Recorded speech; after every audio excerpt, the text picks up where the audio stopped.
Welcome to Art Happens, the divine mess of art history, presented by J2Aterlier. I'm James William Moore, and today we're looking into one of the greatest art capers ever committed. The 1911 theft that transformed Leonardo da Vinci's Mona Lisa from a quiet Renaissance portrait into the most famous face on the planet.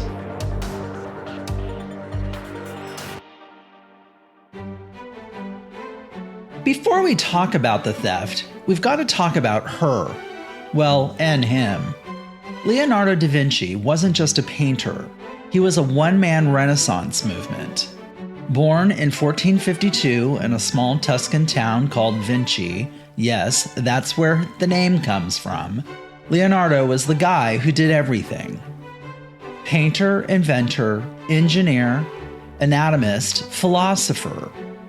Probably would have been a podcaster if he'd been born 5 centuries later.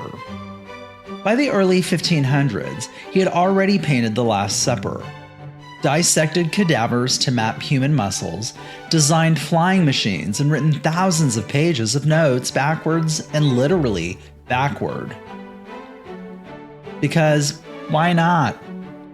So when a wealthy silk merchant in Florence, Francesco del Giocondo, asked Leonardo to paint a portrait of his wife, Lisa Gherardini, it was just another commission. Or so it seemed. He started the portrait around 1503, probably in his studio overlooking the Arno River. Lisa's expression, that almost smile, wasn't a mystery to her. It was likely just the polite face one makes when sitting still for hours while a genius mutters about light and shadow. But Leonardo was obsessed. He tinkered with the painting for years, carrying it with him from Florence to Milan and then to France. It was never delivered to the Giocondo family. Instead, Leonardo kept it, like a creative who just couldn't stop editing their masterpiece. And the painting was small, just a mere 30 by 21 inches, painted in oil on a thin poplar wood panel. When he died in 1519, the painting was in a studio in France and passed to King Francis I, who hung it in his royal bathroom. Yep, a bathroom, at the Château de Fontainebleau. From royal plumbing decor to the Louvre's main attraction, not a bad career arc. But here's the twist. For 300 years, she sat quietly. No mobs, no selfies. Just another Renaissance portrait admired by artists, scholars, and the occasional royal visitor. It wasn't until her dramatic disappearance in 1911 that she became the Mona Lisa, a global celebrity with a smile that launched 1,000 conspiracy theories. On the morning of Monday, August 21st, 1911, the Louvre was closed for maintenance. Vincenzo Peruggia, an Italian handyman, with access, opportunity, and a misguided sense of patriotism, arrived early, dressed in a white worker smock, the same as museum staff. He walked straight through the doors, past guards who didn't even glance at him. He lifted the painting off the wall, removed its frame, and hid it under his coat. Then he simply just walked out. No alarms, no chase, just silence. Hours passed, a day, then 2. Visitors came and went, assuming the Mona Lisa had been taken for cleaning. It wasn't until Wednesday morning that a painter arrived to study her and found nothing but 4 empty wall hooks. The Louvre exploded into chaos. By nightfall, news hit the presses. "The Mona Lisa! Stolen from the Louvre!" screamed headlines across Europe. Crowds flooded the museum, not to see art, but to see the absence of art. Even Pablo Picasso was questioned, dragged in by police because he'd once bought stolen sculptures. But there was no trace of the painting or Peruggia.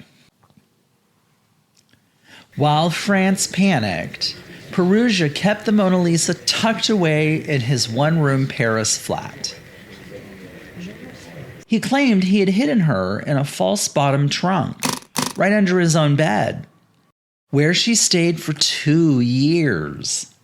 No black market deal, no ransom note, just waiting.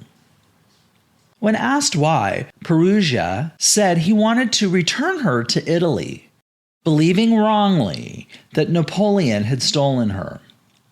In truth, Leonardo brought her to France himself, likely selling or gifting her to King Francis I in the 1500s. So Peruggia's act of patriotism was based on bad history and very good irony. It's 1913. In Florence, art dealer Alfredo Geri receives a letter from a man claiming to possess the missing masterpiece. Peruggia arrives with a trunk. He opens it. And there she is, Leonardo's enigmatic portrait, perfectly intact. Police are called. Peruggia is arrested. The painting then tours Italy briefly before returning to Paris to thunderous crowds. Ironically, the painting's homecoming turned her into a superstar. Millions saw her face on front pages of newspapers.